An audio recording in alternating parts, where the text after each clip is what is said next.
السلام عليكم اصدقائي، كي دايرين؟ لاباس عليكم؟ ان شاء الله تكونوا كاملين بخير وعلى خير. اسمحوا لي شويه مبحبحه. هذا اول فيديو غادي ندير له المونتاج في سنه 2025. سجلته واحد اول يوم من السنه الجديده، وراني كندير له المونتاج في نفس اليوم. بصح ما غاديش نزل لكم حتى اليوم التالي اللي غادي يصادف تاريخ 2 او 2/1. فعلى هاد الاجواء هادي غادي نبدا المونتاج ونقولوا يلا بسم الله على بركه الله. انا هنايا الصباح فقت مع هذيك 9، دزت ديريكت الكوزينه بعد ما غسلت وجهي طبعا وصليت صلاتي. دابا دزت الكوزينه باش نوجد الفطور. هنايا كنت وجدت البارح في الليل دانون مسوس او الياغورت مع حبوب الشيا، خليتهم يتنقعوا ليله كامله ودرت فوقهم الكركاع وحطيتهم في الثلاجه باش هكا الصباح يكونوا موجودين. وهنايا حتى البيض مسلوق كنت سلقته ديجا البارح في الليل باش الصباح نلقاه موجود في الفطور. وغادي ندير لي ساندويتش بالخس. خديت الخس هنايا لانه كنحاولوا انا وراجلي دابا نديروا ريجيم، فخديت الخس هنايا. حاولت نسرحه بحال هكا ودهنت فيه الفرماج، وغادي نقطع البيض مسلوق ونديرو بحال هكا شرائح فيه. غادي نقشر البيضه الزوجه. هذا كفكره للناس اللي كيبغيو يديروا الريجيم او ياكلوا اكل صحي بعيد عن النشويات والدقيق والاخر. فانا درت ساندويتش، بغيت ندير ساندويتش ويكون بالخس يكون صحي. فهنايا خديت الخس كما قلت لكم 2 ورقات وقديت بهم هذا الساندويتش هذا. رافقته مع شويه تاع الزيتون ومع شويه مع مطيشه فرقتها انا وراجلي باش ناكلوا كما قلت لكم اكل صحي الصباح. فكان هذا هو اول طبق لينا في هذا النهار هذا، وكما قلنا اكل صحي. دابا غادي ندوز نوريه لكم هكا عن قرب. ها هو الساندويتش اللي كيكون فيه الفرماج والبيض مع الزيتون، طماطم والياغورت الصحي بحبوب الشيا والكركاع والقهوه نتاعنا. هنا بعد ما ساليت الفطور انا وياه، دزت دابا نبدا بكوزينه هي الاولى لانه كتصبح شي خطرات مرونه. فعمرت لافيسين تاعي مزيان باش نديرها تخدم بحال هكا. صافي غادي ندير فيها الكابسول وغادي نشعلها. هنايا كنت العشاء نتاع اليوم بالليل ديجا كنت طلعت الحوت البارح من الكونجيلاتور وطلعت الفول خليتهم يذوبوا ليله كامله. فهنايا غادي ندوز نقد شو سميتو الحوت نتاعي. فدرت العطريه العاديه اللي كنديروها، شويه نتاع التحميره مدخنه، شويه نتاع الثوم، شويه نتاع الكمون، شويه نتاع القزبر. وانا عندي العطريه نتاع الحوت، درت العطريه نتاع الحوت وواحد شويه نتاع كنور اللي بغى يدير الملح يدير الملح، وشويه نتاع الخل وزيت الزيتون. فدهنتهم بحال هكا مزيان وخليتهم يترقدوا. هنا غادي ندوز نغسل المعانات كانوا عندي ما تفكرتهمش حتى درت لافيسيل. فغادي ندوز نغسلهم هكا دغيا باليد مع هذيك الصينيه، حيت البارح كنت شويه البطاطا حلوه في الفران. فغادي ندوز نغسل هذيك الصينيه.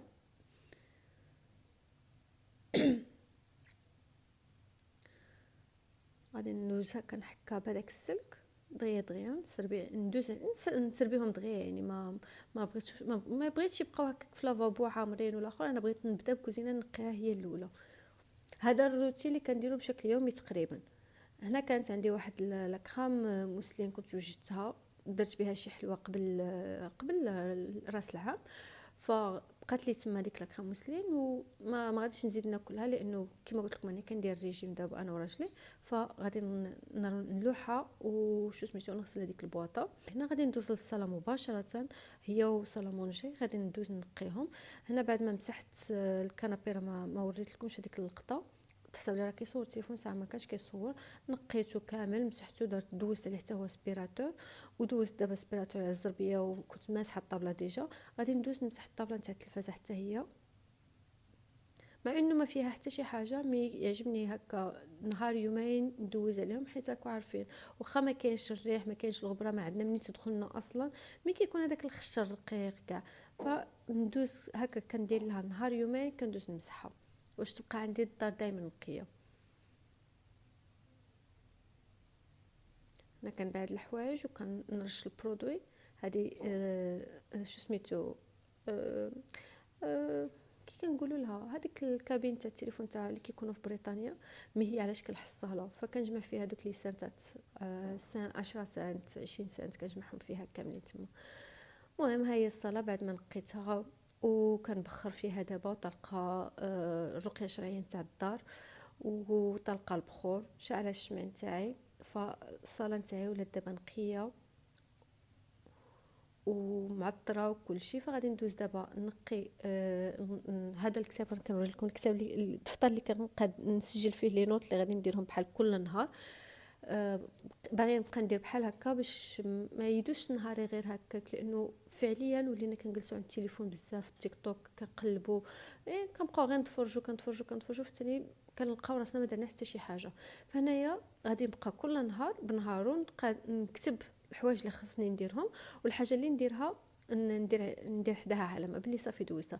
فانا كانت عندي الصاله، عندي الحمام، كان عندي تغيير نتاع الاخر الكوات نتاع الناموسيه والغلافات نتاع الناموسيه كاملين غيرتهم. كان عندي كتبت بلي خصني نوجد العشاء، خصني نوجد شي حاجه للكوتي وندير تصوير الفيديو طبعا اللي غادي ننزله لكم والمونتاج ديالو. فهنايا لقيت راسي تقريبا درت كلشي، بقات لي غير الكوتي والعشاء. فهنايا غادي نبدا بالكوتي، غادي ندير البغرير. هنا عندي 4 الكيسان بالمدافي، هاد الكيسان تاع العنبه بحال هكا تاع اتاي. مهم الكيسان ما تكونوش ملتزمين بهم، الكاس اللي غادي تعبروا به الماء هو اللي غادي تعبروا به السميد وتعبروا به الدقيق. فهنا درت بهاد الكيسان هادو اللي كيهزوا تقريبا 100 مليلتر. مهم في كل كاس يعني عندي تقريبا 400 مليلتر نتاع الماء. هنايا غادي ندير 2 كيسان تاع السميد الفينو كما قلت لكم. الكاس اللي تعبروا به الماء هو اللي غتعبروا به النواشف. وعندي كاس نتاع الدقيق. على ما اعتقد اني شاركت معكم الوصفه نتاع البغرير، الا راني عاقله والله ما بقيتش عاقله. مهم قلت نعاود نشاركها معكم في الاعاده افاده كما كيقولوا. هنا غادي ندير معها 2 ساشيات نتاع الفاني، تقريبا عندي 15 غرام.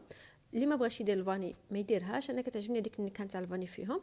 ودرت 2 ساشيات نتاع الخميره الكيماويه، في كل ساشي عندي فيها 11 غرام، يعني التوتال غادي يكون 22 غرام، تقدروا توصلوها حتى 24 غرام.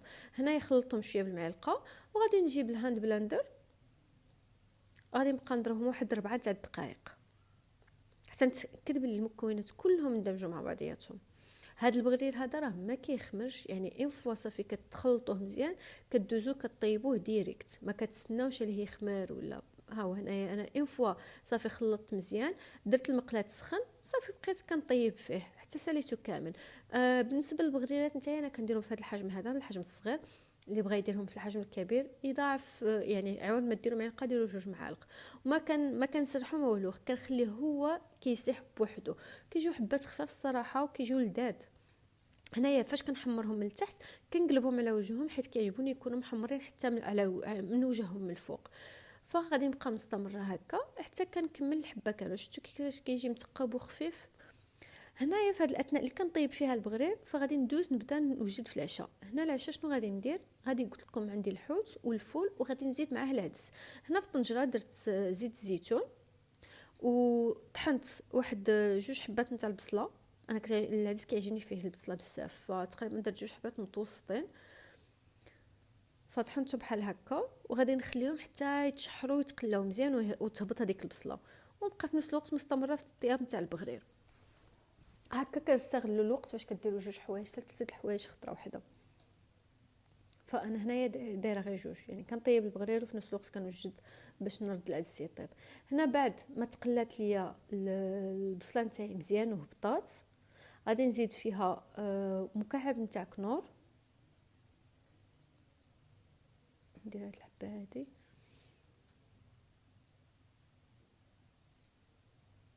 هنا غادي ندير فيها صلصه طماطم او تقدروا ديروا حبه نتاع مطيشه محكوكه. انا درت الصلصه اللي كتكون موجوده. غادي ندير فيها مكعب ماجي. وبالنسبه للعطريه غادي ندير سكينجبير، غادي ندير الابزار، غادي ندير قزبر ناشف، خرقوم،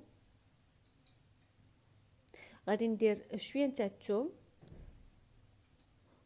وغادي ندير شويه نتاع العطريه نتاع اللحم. عرفتوا كيعطيها واحد المذاق رائع. وغادي ندير العدس نتاعي. انا العدس هنايا كنجيبو نتاع الباكيات، فما ما كيحتاجش نغسلو، كنديرو ديريكتومون. غادي نخلطهم واحد شويه بحال هكا، وندير الحبه نتاع البغريره نتاعي الاخرى طيب. هنا بعد ما نخلطهم صافي غادي ندوز نمرق ديريكت بالماء تاع الروبيني اللي كيكون درتو من جهه نتاع سخون، الماء السخون يعني ماشي طيبت الماء، غير هبطت الماء السخون من الروبيني وصافي. حطيت تقريبا درت هنايا 1 لتر نتاع الماء باش يطيب لي العدس مزيان على خاطرو. صافي غادي نحطوه في العين الاخرى نتاع الغاز باش تبقى عندي هاد الجهه خاويه. هنايا كملت البغرير، غادي شتو كي كيجي مثقب ومحمر حتى من الوجه، كيجي الصراحه زوين فاش كيكون محمر من الفوق عاوتاني. هنا غادي ندوز ندهنو بزيت الزيتون كامل. هي بخي غادي نفرق لانه حنا غير انا وراجلي فما غاديش ناكلو هاد الكونتيتي كامله طبعا، فدرتها على 3 الخطرات، يعني درت اللي غادي ناكلو اليوم وما ناكلو 2 خطرات واحد اخرين. فكيما هكا غادي نكمل ندهنهم كاملين. صافي هنا غادي نجيب الاكياس نتاع الكونجيلاتور، غادي نجيب 3 بصح انا احتاجيت غير 2. غادي نحط فيهم الحبات بحال هكا وهما دافيين، ما تستناوش عليهم حتى يبردوا، ولا كيما كيكونوا هكاك دافيين نجمعوهم في البلاستيك باش كيبقاو رطب. شوف فاش كتجبدوهم من الكونجيلاتور وكتسخنوهم في المقله واحد شويه كيولي بحال يلا طيبتيه. انا غادي نزيد حبه حبه في كل ميكا، وغادي نجيب الطبسيل اللي غادي نحط فيه اللي غادي ناكلو حنايا اليوم.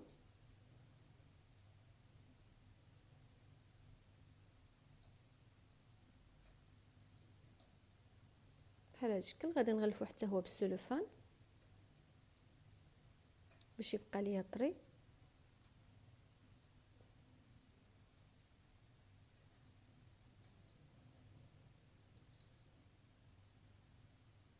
صافي والاخرين غادي نسد ليهم ونخليهم حتى يبردوا مزيان، عاد ندخلهم في الكونجيلاتور.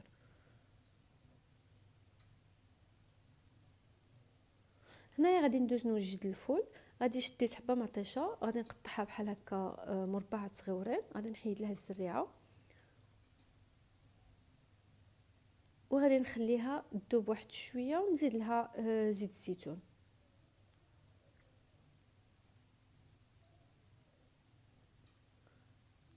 انا كنشرح لكم بلي العدس راه كيطيب، وهنا راني كنوجد في الفول. هنا درت زيت الزيتون في هذيك مطيشه. صافي فاش تقلات ليا مزيان وهبطات غادي ندير فيها الفول. انا الفول كنجيب كونتيتي كبيره، هو ماشي فول الصراحه مي كيبان بحال الفول. كناخذو من ليدل، كيكون كونجيلي، كل باكيه فيها كيلو تقريبا، كيكون مقطع مصاوب معدل. انا كندوز نجيبو كنخليه غير ديكونجيلا، كان شو سميتو كنغسلو وكنفورو. هنايا غادي ندير العطريه، شويه نتاع القزبر ناشف، شويه نتاع الكمون، شويه نتاع الثوم، شويه نتاع البصله مجففه والتحميره. طبعا درت نص مكعب ماجي. البنات اللي كيقولوا لي ما تبقايش حسنا ديري ماجي والاخر، والله تعود ما قديتش ندير الملح، كيجيني المذاق غير فاش كندير الملح. هنا فاش طاب ليا الفول مع مطيشه انا شنو كندير فيه؟ كنشد الحامض كنعصرو فيه. انا تقريبا هنا عندي 4 حامض عصرتها وزدت فيه ربيع. صافي هذه الخطوه الاخيره كاع وعليها غادي نطفيه بحال هكا. غادي نقلبهم مزيان باش هذاك القزبر ومعدنوس اللي درتهم حتى هما يذوبوا، لانه كنجيب كونتيتي كبيره وكنقطعها وكنديرها في الكونجيلاتور باش كنقص عليا الوقت. غادي ندوق هنايا نشوف الملح والحموضيه تاع الليم، لقيته هو هذاك. صافي ما نزيد فيه والو، غنخليه غير واحد 2 دقائق بحال هكا يتشرب هذاك الحامض وهذوك الربيع، وغادي نطفي عليه. ما كملش حتى 2 دقائق، ما با دقيقه تقريبا. هنايا حتى العدس نتاعي شفتو غادي نحركه دابا واحد شويه، لقيتو حتى هو وجد ليا وطاب وجات المرقه نتاعو لحد في القد. فحتى هو غادي ندير فيه الربيع ونطفي عليه. هنا صافي الفول نتاعي ها هو وجد، غنطفي عليه دابا. ها هو الفول طفيت عليه وخليته على جنب. العدس كذلك طفيت عليه وزدت فيه الربيع وحركتهم مع بعضياتهم بحال هكا.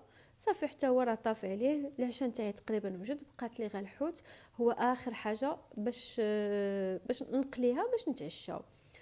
صافي في هاد الوقيته اللي انا كنهضر معكم فيها راه ديجا درنا الكوتي. هنا بديت كنوجد في العشاء صافي. بعد ما درنا الكوتي جلسنا تقريبا وصلنا حتى لهاديك 8 صافي. وبديت كنوجد في العشاء. بديت كنسخن في الفول العدس، كنسخن الخبز اللي ديجا كنت وجدته في الدار، ودرت الزيت باش تسخن. بالنسبه للقلي نتاع الحوت انا كندير غير شويه نتاع الزيت، ما كنبغيش نقليه في زيت غزير، غير واحد شويه يطيب لي من الداخل ويعطيني ديك القرمشه من برا وصافي. هنايا كما كتشوفوا غمست شو سميتو غمست الحوت نتاعي في الدقيق، دوزته في الدقيق باش ما يشربليش الزيت. وفي نفس الوقت كما قلت لكم راني كنسخن الماكله اللي كنت طيبتها ديجا قبل. العدس نقصت منه شويه حيت ما سخنتوش كامل، حيت ما غناكلوش كامل، فسخنت غير الكونتيتي اللي غادي ناكلها. الفول ها هو وجد صافي، غادي نحطو في الطبسيل اللي غادي ناكلو فيه. الحوت مره نقلبه باش يطيب على كل جهه. العدس كذلك تسخن، حطيته حتى هو في الفناجل. الخبز قرب حتى هو كيسخن.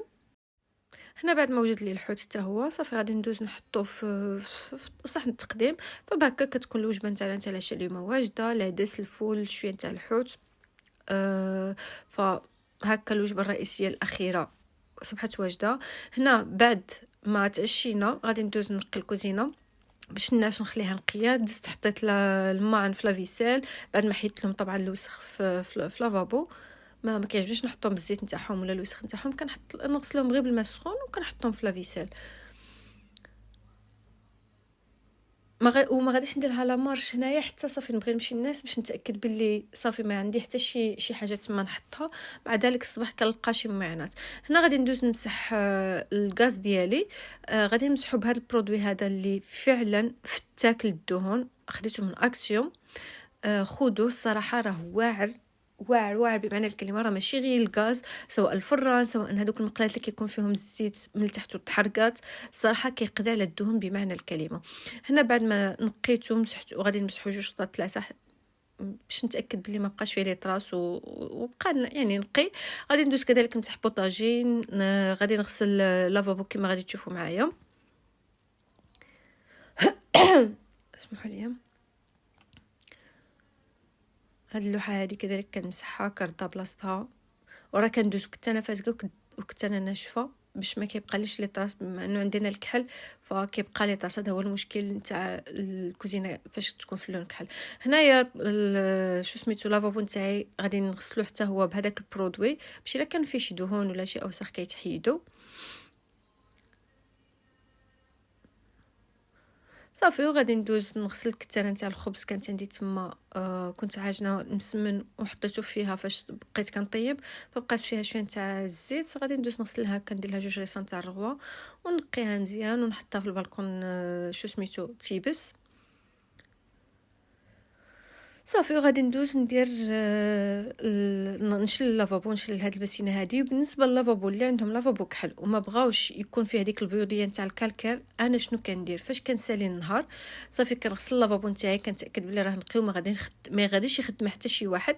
كنشلو اي ابخي كنشفو وكنمسحو بالزيت، سواء اي زيت عندكم كتستخدموها بدون ذكر الاسماء.